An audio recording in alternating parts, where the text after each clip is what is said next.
Gênesis, capítulo 19. Sodoma, cidade de pecado. Estava anoitecendo quando os dois anjos chegaram a Sodoma. Ló estava sentado perto do portão de entrada da cidade. Quando viu os anjos, levantou-se e foi recebê-los. Ajoelhou-se, encostou o rosto no chão e disse: Senhores, estou aqui para servi-los. Por favor, aceitem o meu convite e venham se hospedar na minha casa. Os senhores podem lavar os pés e passar a noite ali. Depois se levantarão bem cedo e continuarão a sua viagem. Eles disseram: Não, nós vamos passar a noite na praça. Mas Ló insistiu tanto que eles aceitaram e foram com ele para sua casa. Ló mandou preparar um bom jantar e assar pães sem fermento. E os visitantes jantaram. Mas antes que eles fossem dormir, todos os homens de Sodoma, tanto os moços como os velhos, cercaram a casa. Eles chamaram Ló e perguntaram: Onde estão os homens que entraram na sua casa esta noite? Traga-os aqui fora para nós, pois queremos ter relações com eles. Ló saiu para falar com os homens. Ele fechou bem a porta e disse: Por favor, meus amigos, não cometam esse crime. Prestem atenção. Tenho 2 filhas que ainda são virgens. Vou trazê-las aqui fora para vocês. Façam com elas o que quiserem. Porém, não façam nada com esses homens, pois são meus hóspedes e eu tenho o dever de protegê-los. Mas eles responderam: Saia da nossa frente! E diziam uns aos outros: Esse homem é estrangeiro e quer mandar em nós. Depois, virando-se para Ló, disseram: Pois agora vamos fazer com você pior ainda do que íamos fazer com os seus hóspedes. Os homens de Sodoma se atiraram contra Ló e chegaram perto da porta para arrombá-la. Mas os visitantes pegaram Ló e o puxaram para dentro da casa e fecharam a porta. Em seguida, eles fizeram que os homens, tanto os moços como os velhos, que estavam do lado de fora, ficassem cegos. E assim não conseguiram encontrar a porta. Ló sai de Sodoma. Então os visitantes disseram a Ló: Tem mais gente sua aqui? Pegue os seus filhos, as suas filhas, os seus genros e outros parentes que você tiver na cidade e tire todos daqui, pois nós vamos destruir este lugar. O Senhor Deus tem ouvido as terríveis acusações que há contra essa gente e por isso nos mandou para destruirmos Sodoma. Então Ló saiu e foi falar com os homens que iam casar com as suas filhas. Ele disse: Arrumem-se depressa e saiam daqui, porque o Senhor vai destruir a cidade. Mas eles pensaram que Ló estivesse brincando. De madrugada, os anjos insistiram com Ló, dizendo: Arrume-se depressa, pegue a sua mulher e as suas 2 filhas e saia daqui, para que vocês não morram quando a cidade for destruída. E como ele estava demorando, os anjos pegaram pela mão Ló, a sua mulher e as suas filhas e os levaram para fora da cidade, pois o Senhor teve compaixão de Ló. Então um dos anjos disse a Ló: Agora corra e salve a sua vida. Não olhe para trás, nem pare neste vale. Fuja para a montanha, senão você vai morrer. Mas Ló respondeu: Senhor, não me obrigue a fazer isso, por favor. O Senhor me fez um grande favor e teve pena de mim, salvando a minha vida. Mas a montanha fica muito longe daqui, e a destruição vai me alcançar e acabar comigo antes que eu chegue lá.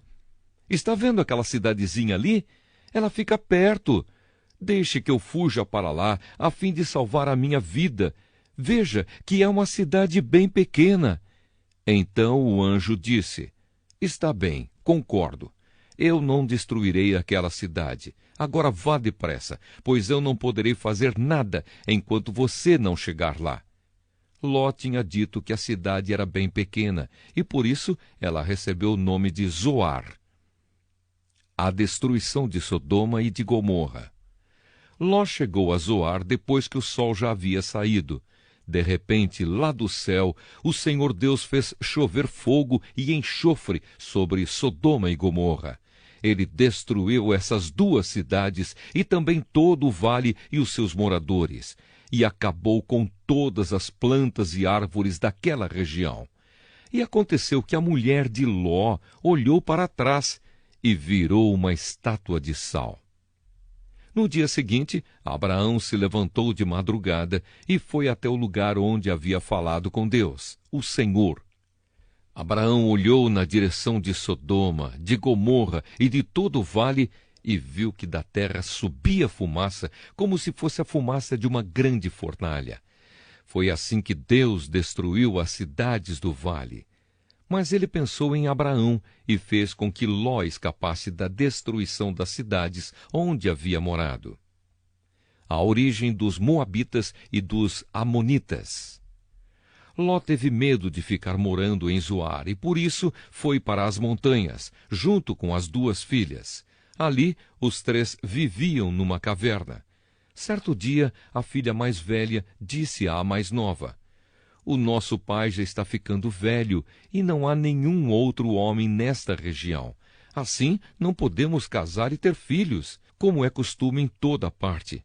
Venha cá, vamos dar vinho a papai até que fique bêbado.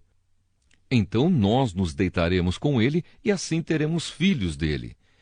Naquela mesma noite, elas deram vinho ao pai e a filha mais velha teve relações com ele.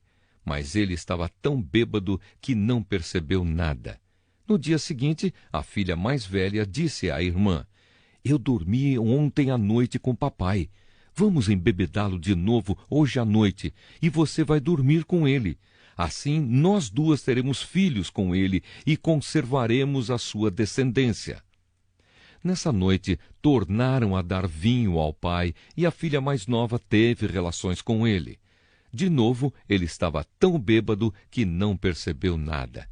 Assim, as duas filhas de Ló ficaram grávidas do próprio pai. A mais velha teve um filho a quem deu o nome de Moabe. Ele foi o pai dos Moabitas de hoje. A mais nova também teve um filho e pôs nele o nome de Ben-Ami. Ele foi o pai dos Amonitas de hoje.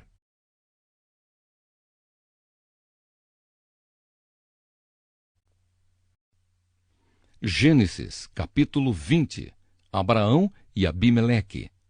Abraão saiu de Manre, foi para o sul do país de Canaã e ficou morando entre Cádiz e Sur. Mais tarde, quando estava morando em Gerar, Abraão dizia que Sara era sua irmã. Então Abimeleque, rei de Gerar, mandou que trouxessem Sara para o seu palácio. Mas de noite, num sonho, Deus apareceu a Abimeleque e disse: "Você vai ser castigado com a morte, porque a mulher que mandou buscar é casada." Abimeleque ainda não havia tocado em Sara e por isso disse: "Senhor, eu estou inocente. Será que vais destruir a mim e ao meu povo?" O próprio Abraão disse que Sara é irmã dele, e ela disse a mesma coisa. "O que eu fiz foi de boa fé e não sou culpado." No sonho, Deus respondeu: "Eu sei que você fez tudo de boa fé. Portanto, para que você não pecasse contra mim, eu não deixei que você tocasse nela. Agora devolva a mulher ao marido dela. Ele é profeta e orará para que você não morra. Mas, se a mulher não for devolvida, eu estou avisando que certamente você morrerá, você e todos os seus." No dia seguinte, Abimeleque levantou-se bem cedo, chamou todos os seus servidores e lhes contou o que havia acontecido. E eles ficaram com muito medo. Em seguida, Abimeleque chamou Abraão e disse: "Veja o que você fez. Que mal eu lhe causei para que você fizesse cair sobre mim e sobre o meu país a culpa de um pecado tão grande? Isso não é coisa que se faça. O que é que você estava pensando quando fez isso?"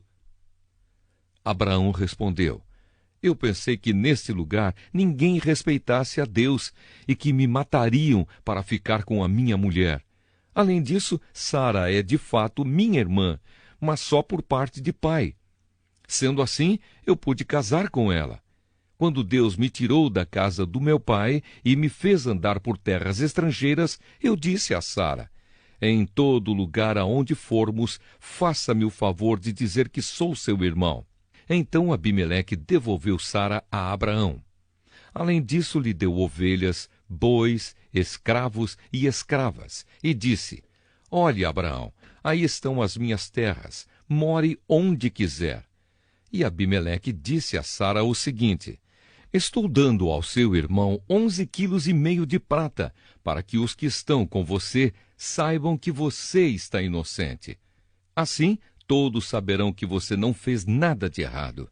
Por causa do que tinha acontecido com Sara, a mulher de Abraão, o Senhor Deus havia feito com que nenhuma das mulheres do palácio de Abimeleque pudesse ter filhos. Aí Abraão orou em favor de Abimeleque e Deus o curou. E também curou a mulher dele e as suas escravas, e assim puderam ter filhos novamente.